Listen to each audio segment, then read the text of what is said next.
하나님은 우리의 모든 삶을 보고 계십니다. 우리가 복을 받을 때에도 누구와 원하지 않는 다툼이 있을 때도 하나님은 우리를 보고 계십니다.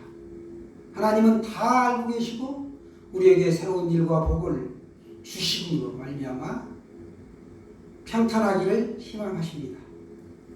우리 인생은 늘 평탄하기만을 원하지만 그렇지가 않죠. 어려움을 당하면 한숨 쉬고 고통을 당하면 괴로워하고 배신당하면 분노하는 것은 인지상정입니다. 실패하면 절망하는 것이 우리 인생의 본성이라는 것입니다. 인생이 늘 평탄하기만 한다면 자기가 잘난 줄 알고 사람이 오만해지기 쉽습니다. 사람은 실패를 맛보면 그 실패로 인하여 겸손해지고 다른 사람의 아픔에 대해서도 공감할 줄 아는 사람이 됩니다.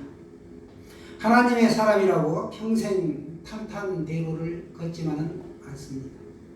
예수를 잘 믿으면 평생 성공하고 잘 될 줄 알지만 그렇지 않다는 것이죠. 성경의 인물들도 보면 인생에서 우여곡절을 많이 겪었습니다. 왜 호초를 겪었을까요? 하나님은 그들을 사명자에 맞게 그들의 인품을 키우셨습니다. 즉 하나님이 쓰시기에 좋은 사람으로 그 인품을 만들어 가셨습니다.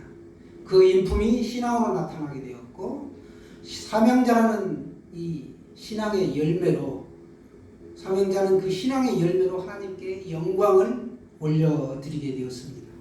그 인품은 사람들에게 귀감이 됩니다. 그것이 곧 하나님께서 베풀어 주신 복이라는 사실입니다. 오늘 본문에 등장하는 이삭도 우여곡절을 겪으면서 하나님께서 주시는 복을 받았습니다. 이삭 뒤에 계신 하나님은 이삭의 삶에서 어떻게 함께하는 복을 주셨는지 우리가 오늘 살펴보겠습니다. 이삭이 살고 있는 땅에 흉년이 들었습니다. 그는 애굽으로 내려가지 않고 가나안 남쪽의 그랄 지방, 즉 블레셋 왕 아비멜렉이 통치하는 땅으로 이주하였습니다. 하나님은 이삭에게 애굽으로 가지 말고 지시한 땅으로 가라 이렇게 말씀하셨습니다. 이삭은 하나님의 약속을 믿고 말씀 그대로 순종했던 것이죠. 아버지 아브라함으로부터 하나님의 말씀을 신뢰하는 그 믿음을 물려받은 것입니다. 하나님이 이삭을 향하여 아브라함을 축복하셨던 그 말씀을 오늘 반복하고 계시는데요. 내 자손을 하늘의 별과 같이 번성하게 하며 이 모든 땅을 내 자손에게 주이니 내 자손으로 말미암아 천하 만민이 복을 받으리라. 40절에 이와 같이 말씀하고 있습니다. 아멘이시죠? 이삭이 그랄에서 농사를 지었는데 100배의 수확을 거두었습니다. 하나님이 이삭에게 복을 주셔서 많은 재산을 갖게 되는 큰 부자가 되었습니다. 이 정도 복을 받으면 꼭 주변에서 싫어하고 배아파하는 사람들이 있기 마련이죠. 블레셋 사람들이 이삭을 시기해서 아브라함 때에 파서 지금까지 사용하던 우물을 메워버렸습니다. 노골적인 방해가 시작된 것이죠. 중동 사막에서는 물이 자원입니다.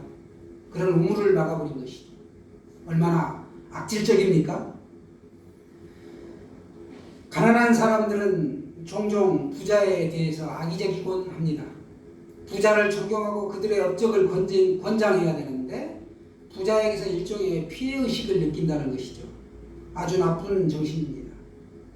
이삭에게 하나님이 복을 주셨으면 그 복이 계속 유지되어야 되는 게 우리들의 생각일 수 있는데 그렇지 않다는 것이죠. 그 복을 받자마자 시기 질투를 받고 생존에 필요한 우물까지 사라졌고 이랬을 때 이 이삭의 심정이 과연 어땠을까요? 하나님께서 왜 이렇게까지 하시냐고 원망할 수 있었습니다. 그럼에도 이삭은 복을 주시는 분이 하나님이시고 지금 당하는 어려움까지도 하나님이 보고 계신다라는 사실을 믿었습니다. 우리가 이 땅에서 복을 받으면 뜻하지 않은 실패도 뒤따라오게 됩니다. 하나님은 그러나 이 모든 과정을 지켜보고 계시고 있다는 것입니다. 그렇기에 여러분 기회는 다시 분명히 찾아올 것입니다. 블레셋 왕 아비멜렉이 이삭에게 찾아왔습니다. 이삭이 블레셋 사람보다 더 강하게 되었으니 블레셋을 떠나라고 이삭에게 요구합니다. 겨우 정착했는데 떠나라고 하는 그 이야기를 들었을 때 얼마나 야속한 마음이 들었겠습니까? 아비멜렉이 처음에는 이삭을 보호하는가 싶더니 이제 자기에게 손해가 될 셈쉽자 그만 떠나라고 한 것입니다. 아비멜렉이 아무리 정치적인 결단을 했다 할지라도 이삭은 서운하기 그지 없었습니다. 이삭은 아비멜렉의 말대로 그것을 떠나 그랄 골짜기에 머무르게 됩니다. 이삭은 부와 재산을 지키기에 급급하지 않고 손실과 상실을 아주 유연하게 받아들였습니다. 자칫 우리가 이것을 지키려고 하다가는 사람을 잃게 되고 이미지는 실추되고 결국은 믿음의 자리에서마저 떠나게 되고 믿음을 잃어버리게 된다는 것이죠. 이삭은 기득권과 재산에 욕심을 부리지 아니하고 오늘 유연한 태도를 보였다는 사실을 우리가 알 수 있습니다. 그랄 골짜기에서 우물을 다시 팠는데 물이 나왔습니다. 이삭이 우물의 이름을 아버지 때 팠던 그 우물의 이름을 붙여주게 되지요. 척박한 땅에서 우물을 팠는데 물을 얻었다. 이거 아주 큰 복이죠. 이삭의 그 이주하는 곳에서 이삭의 종들이 판 곳마다 물이 나왔다. 굉장한 큰 복이죠. 물을 얻으면 그 지역에서 생존할 수가 있기 때문에 복인 것입니다. 물을 얻었으므로 다시 그곳에서 일어설 수 있다는 사실입니다. 배척을 당한 것은 마음 아픈 일이었지만 하나님은 그 모든 과정을 보고 계셨습니다.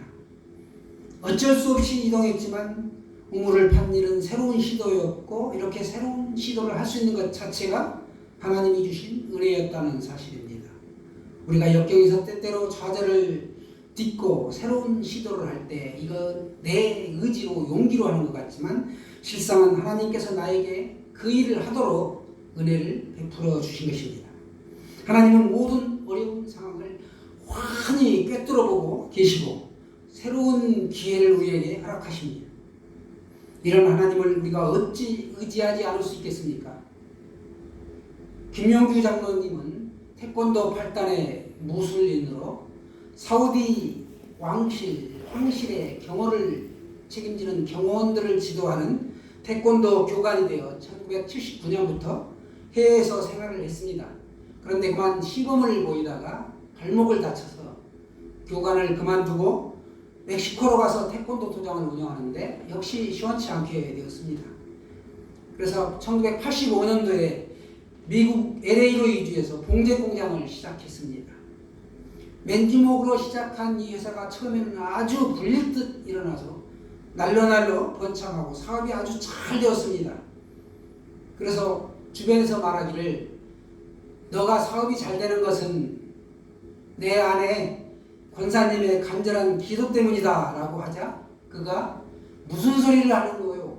나는 내 열심과 특심으로 의지로 잠 안 자고 노력해서 얻은 것이다 라고 그가 화내기 일쑤였습니다.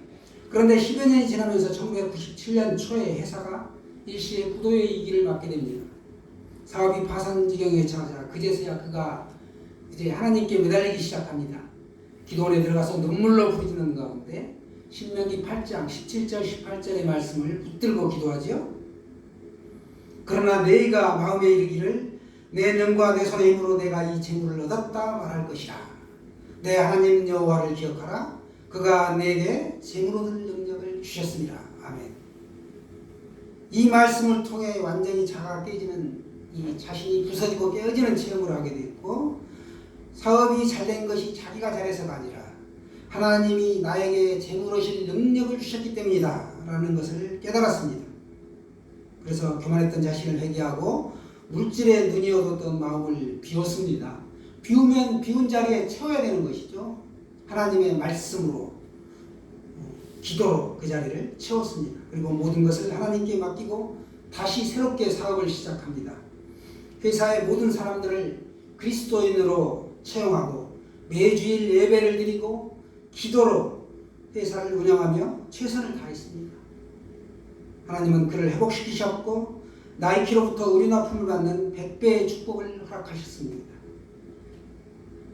장로님은 직원 1000여 명을 거느리고 매달 나이키에 100만 장의 티셔츠를 납품하는 E&J 텍스타일 그룹의 회장으로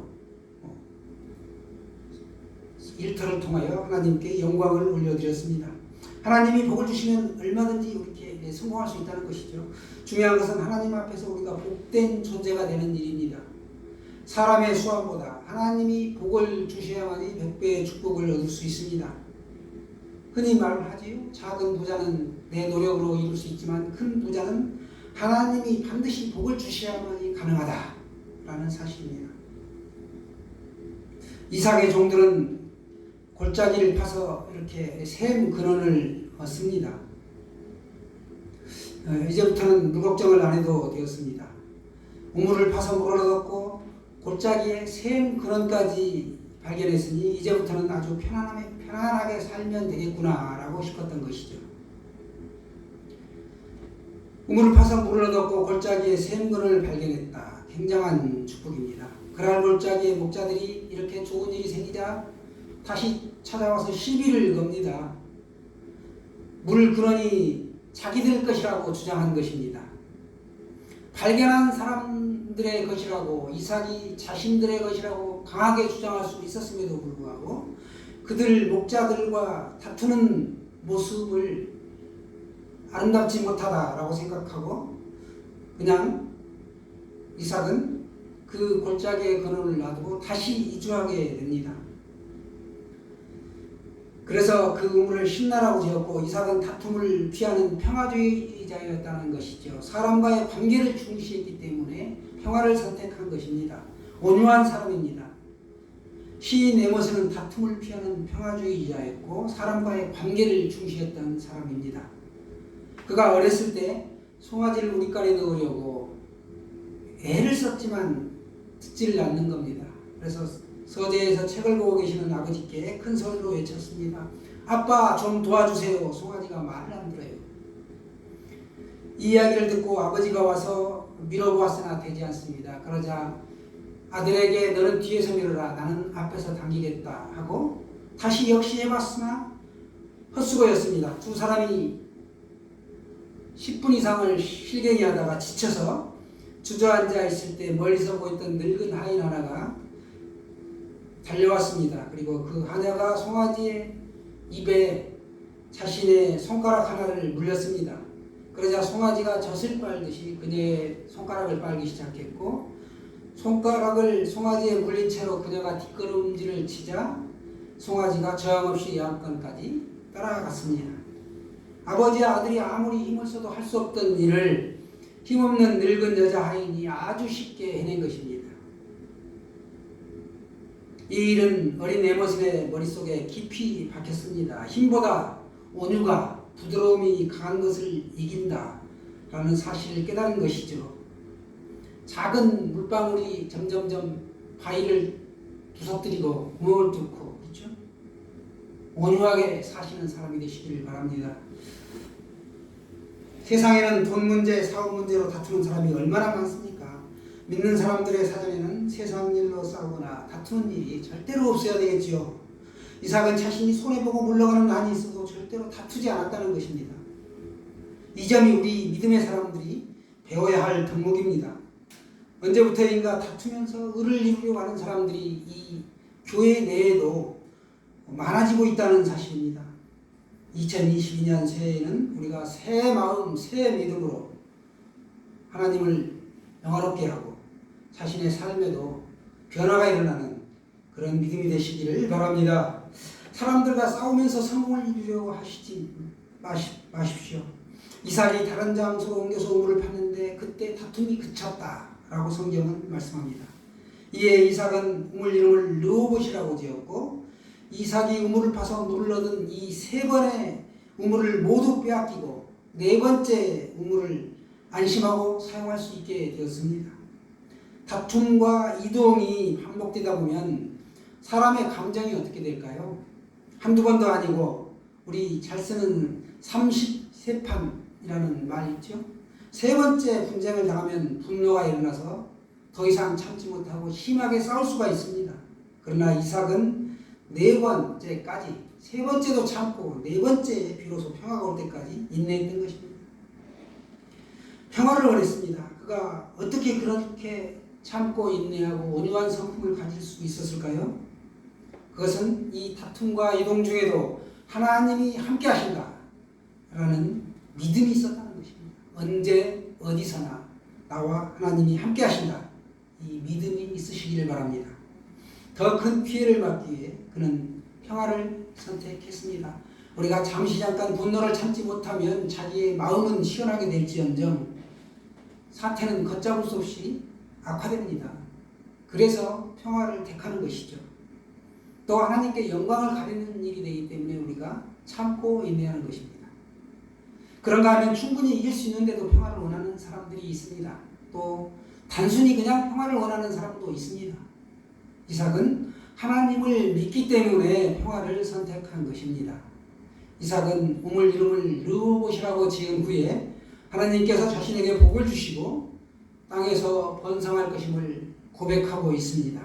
22절 말씀을 한번 보십시오. 이제는 여호와께서 넓게 하셨으니 이 땅에서 우리가 번성하리로다. 아멘. 르호봇, 넓게 하셨다. 그런 뜻입니다. 이겨야 승리한다. 세상에는 강한 자가 승리한다. 라고 말합니다. 뒤로 물러서면 너는 실패한다. 이 논리는 세상 논리라는 것입니다. 하나님의 논리는 약한 자가 강한 자를 이긴다. 라는 성공 논리입니다. 지는 자가 이깁니다. 당하는 자가 이기고 뒤로 물러서는 자가 일시적으로 지는 것 같지만 종래에는 차지하는 자가 되고 복받는 자가 됩니다. 이삭은 물러섰고 다투지 아니하고 다시 시작했던 것입니다. 그가 망했나요?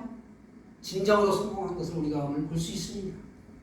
이후에 이삭은 부엘세바로 이동했습니다. 거기서 하나님이 나타나셔서 또다시 복을 선언하십니다. 나는 내 아버지 아브라함의 하나님이 두려워하지 말라. 내 종 아브라함을 위하여 내가 너와 함께 있어 내게 복을 주어 내 자손이 번성하게 하리라. 아멘. 하나님은 이삭에게 평화의 복됨과 여러 가지 그 삶의 걸음걸음을 인도해 주셨습니다. 이삭이 우여곡절을 겪으며 하나님으로부터 인정받았고 하나님이 이삭의 아버지 아브라함에게 하셨던 모든 약속을 오늘 다시 확인시켜 주셨습니다. 이삭이 하나님의 말씀을 듣고는 거기서 제단을 쌓고 하나님의 이름을 불렀습니다. 그것을 거주지로 정하고 거기서도 이삭의 종들이 또 우물을 팠죠. 우물에서 물을 얻었을 것입니다. 오늘 하나님께서는 우리들에게도 평화와 복됨을 허락하셨다는 사실을 믿으시길 바랍니다. 세상 것들은 우리의 필요를 위한 한낱 도구일 뿐입니다. 우리가 시간을 붙잡을 수 없죠. 또 바람을 우리가 붙잡을 수 없습니다. 세상에 영원한 내 소유는 없다는 것이죠. 집착할 필요도 없고 욕심을 부릴 이유도 없습니다. 세상 것에 우리가 일시적으로 울고 웃을 일이 아니라는 것이죠. 우리가 세상을 이기려면 좀 더 유연한 마음을 가져야 합니다. 우리가 물질의 노예가 되면 하나님의 인도함을 받지 못하게 됩니다. 묶여서 하나님 나라로 나아가지 못하게 되는 것이죠. 그러므로 우리는 집착을 풀어야 합니다. 우리는 지금 그 어느 때보다도 어려운 시기를 살아가고 있습니다. 물질이 없으면 고통이 따르죠. 내가 하고 싶은 욕망을 줄여야 되죠. 먹고 싶은 거 못 먹죠. 뭐 하나 편리한 거 쓰고 싶어도 남에게 밥 한 끼 사고 싶어도 못 사죠. 돈이 물론 중요합니다. 그러나 종례적으로 거기에 노예가 되면 안 된다는 거예요. 하나님이 1번지 교회 오면 뭐부터 가장 합니까? 기도부터 하지요. 찬송하고 하나님을 예배하고. 우리가 그렇습니다. 우리 삶이 하나님 최우선, 물질이나 기타 내 가족, 친지 다 2번, 3번 순위라는 것이죠. 오늘 이삭처럼 환경과 상황이 변해도 믿음은 변하지 말아야 합니다. 바로 이삭이 어떤 믿음을 가졌습니까? 순종의 믿음, 온유한 믿음을 가졌습니다. 우리가 천둥 번개가 막 칠 때 이 낙뢰가 피레치면 쫙 떨어지죠. 믿음의 사람이 이렇게 하나님의 복이 임한다는 사실입니다. 이처럼 오늘 이삭처럼 하나님께서 주시는 온전한 복을 다 누리시기를 주님의 이름으로 축원합니다.